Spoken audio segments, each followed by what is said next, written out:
I start by marking the perimeter of the insert plate, and I mark the holes for the screws that will anchor the plate. But milling everything at once, as we saw in a previous video, is complicated. The router bit has a diameter of 12 millimeters. These holes are 30 millimeters from the edge. So I make marks every 10 millimeters until I pass the hole. I make the same marks on all sides and in all four corners.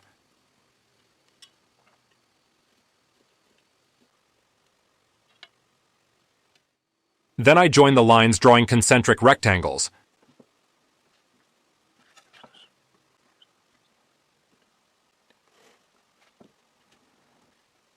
And now let's see how we work here. I will cut the central area with the jigsaw. And with the router bit with the bearing, I will mill the strips one by one. Notice that the router bit is a little wider than the strips. I put 2 or 3 pieces of double-sided tape on each wood strip. To avoid running short on tape, I let it extend a bit past the outer edge.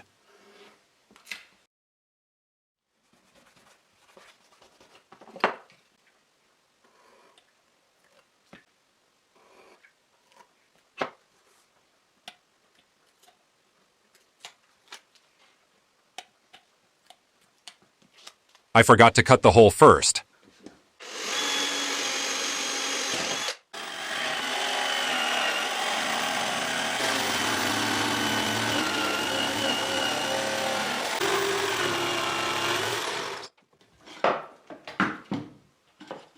Now I place the strips roughly around the first rebate to be milled. I don't need to be super precise. Yes, that is not the hole I cut earlier. This shot is from another attempt, since I didn't record how I placed them for milling the first rebate in the board that I will be milling in this video. I forgot to hit the record button.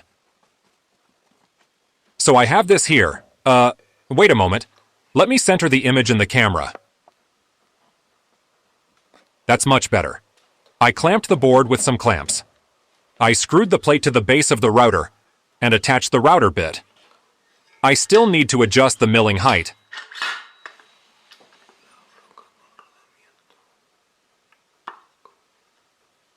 I have this sheet, which is slightly thicker than the plate.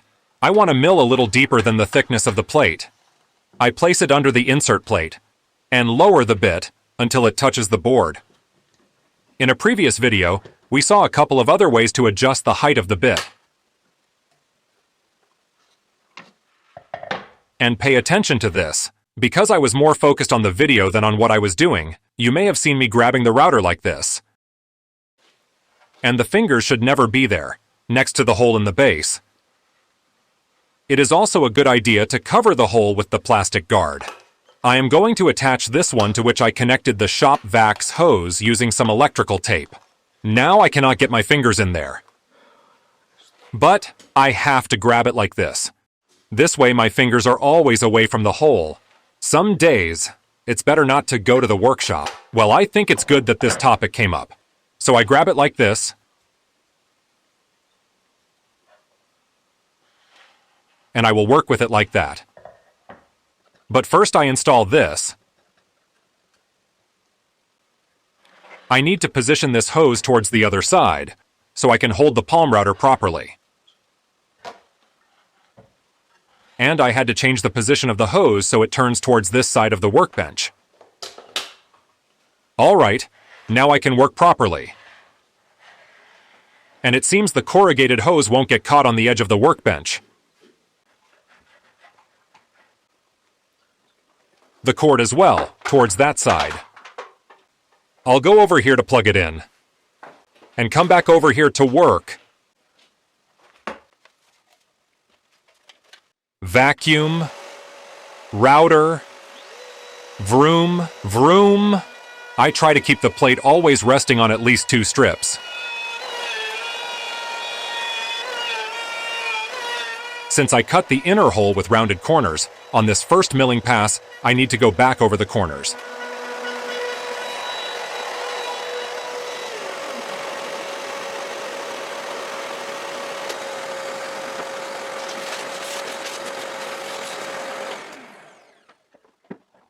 It won't fall off from there. Now I have to detach the strips. I will try to rotate them inward. If I rotate them outward, it's easy to lift the top layer of the plywood. We already saw this in a previous video. And I place them around the next strip to mill.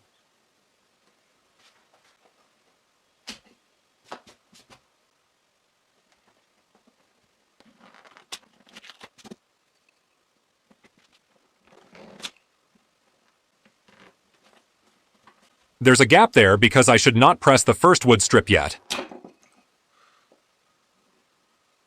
And now I can press it. I push them down and make sure they hold against the lateral forces. Anyway, when I mill, I don't apply too much force against the strips, and I pay attention to see if any of them are moving.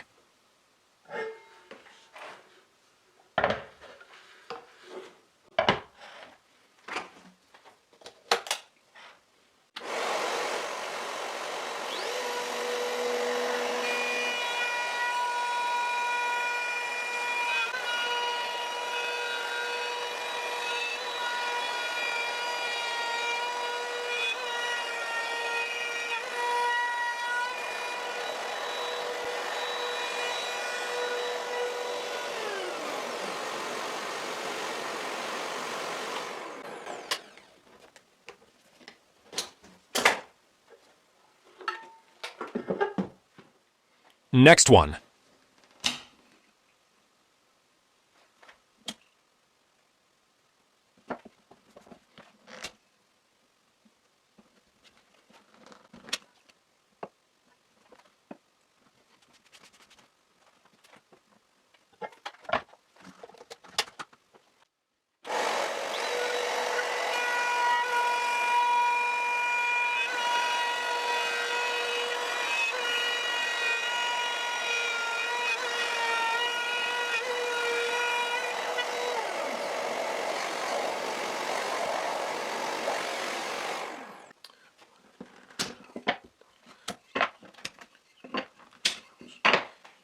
Here there is a narrow area to attach the wooden strip.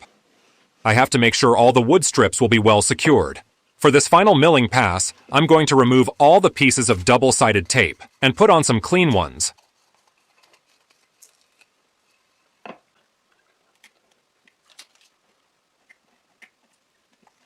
If a corner wrinkles, the strip won't sit flush with the others. I cut it like this and remove it. I unscrewed the plate. The height of the bit remains as it was. Now I center the plate on the outer marks, because for the final milling, I place the strips with the help of the insert plate.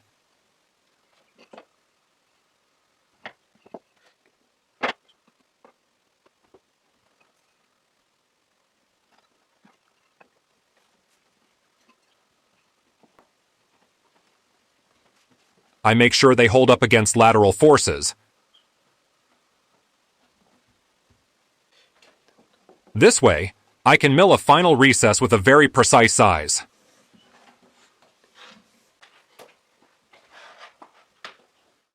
And before milling the last strip, I have to screw the insert plate back onto the base of the palm router. Are you still there? Yes, very good. Let's go.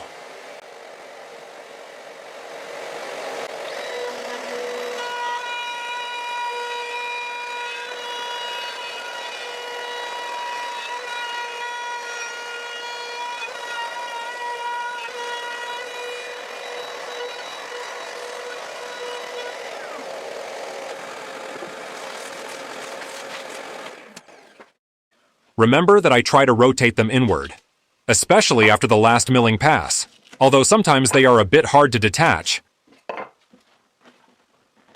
And now, check this out. The plate doesn't fit because the curve of the plate's corners has a smaller diameter than the corners I milled. One option is, after finishing and before removing the strips, to make a pass with a smaller diameter bit. But I'm not sure if there are router bits with a bearing that small. I don't have one. Another option is to file down the plate's corners. I carefully remove the burrs, and that's it. And now, the insert plate fits perfectly.